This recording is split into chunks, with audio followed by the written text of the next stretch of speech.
Привет, меня зовут Лена. Я готовлю ПП-десерты без сахара. Сегодня я покажу вам, как приготовить варенье без сахара, которое может храниться весь год. Я варю такое варенье уже несколько лет и при этом экспериментирую с разными способами варки и стерилизации. За это время мне удалось выявить действительно важные для сохранности и вкуса вещи и совсем не важные. Все секреты в этом видео. Нам понадобится 1,5 килограмма абрикосов.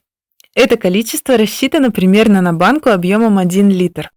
Можно выбрать и другие фрукты и ягоды. Я обычно варю варенье из абрикосов или слив. Оно получается густое и вкусное. Очищаем абрикосы от косточек. Можно просто разделить на половинки, они все равно разварятся в достаточно однородную массу. Я сегодня буду варить в антипригарном сотейнике, но хочу подсказать вам, что можно также воспользоваться мультиваркой. Нам подойдет либо режим тушения, либо мультиповар с температурой 90 градусов Цельсия. При такой температуре сохраняется больше витаминов. Но для сохранности варенья на долгий срок крайне важно, чтобы температура всей смеси достигла 90 градусов Цельсия. Поэтому, если вы готовите в мультиварке, я рекомендую проверить достижение нужной температуры погружным термометром. К абрикосам добавляем сок половинки лимона. Этот ингредиент поможет сохранить яркий цвет. И, как ни странно, варенье с лимонным соком получается только слаще. А вот на сохранность варенья, по моему опыту, он особо не влияет. Вместо сока можно использовать пол чайной ложки лимонной кислоты. Если у вас сотейник не антипригарный, то лучше добавить немного воды. Отправляем абрикосы вариться на слабый огонь, помешивая время от времени. Пока варенье варится, нужно простерилизовать банки. Если и есть важные моменты в сохранности варенья без сахара, то это как раз стерилизация всей посуды. Банки, крышки и ложки, все, что будет соприкасаться с вареньем, должно быть стерильно. Можно простерилизовать любым способом. Я пробовала и в кипятке, и на пару. Все способы качественной стерилизации хороши. Для меня наиболее удобной оказалась стерилизация в духовке, потому что на банках не остается капель воды, как при влажной стерилизации.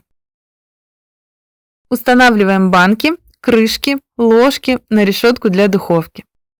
Отправляем в холодную духовку, устанавливаем нагрев до 120 градусов Цельсия и держим банки в нагретой духовке до готовности варенья, но не менее 15 минут.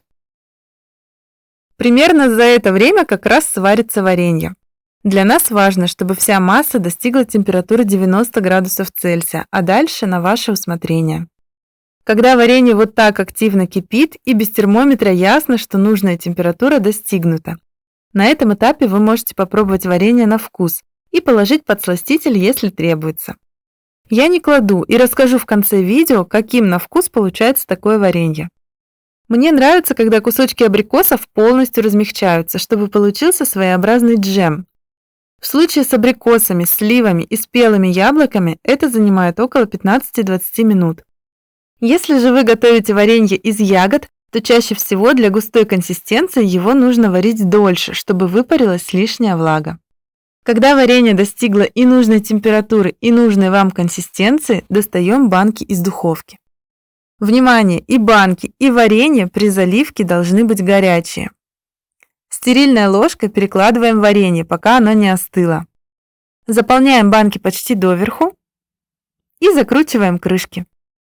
Пока банки горячие, трудно качественно закрутить крышки и не обжечь руки. Можно закрутить не до конца, это не критично. Накрываем банки полотенцем и оставляем их постепенно остывать. Оставшееся варенье в нестерильной банке можно хранить в холодильнике около 3 суток. Когда банки полностью остыли, если требуется, подкручиваем крышки до упора. После полного закрывания при нажатии на крышку не должно быть щелчка.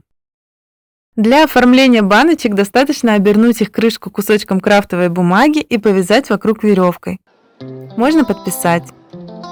Храним варенье, как и обычное, в темном прохладном месте. Вот такая консистенция получается у этого варенья.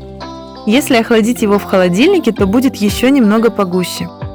Без подсластителя уровень его сладости можно сравнить с кислым сортом яблок. Если хочется послаще, я уже в открытую банку добавляю немного меда или сиропа. Получается очень вкусно и ароматно. Дети очень любят такое варенье, как с медом, так и без. Спасибо за лайк, готовьте с удовольствием, готовьте красиво и радуйте своих родных и близких полезными десертами. Пока!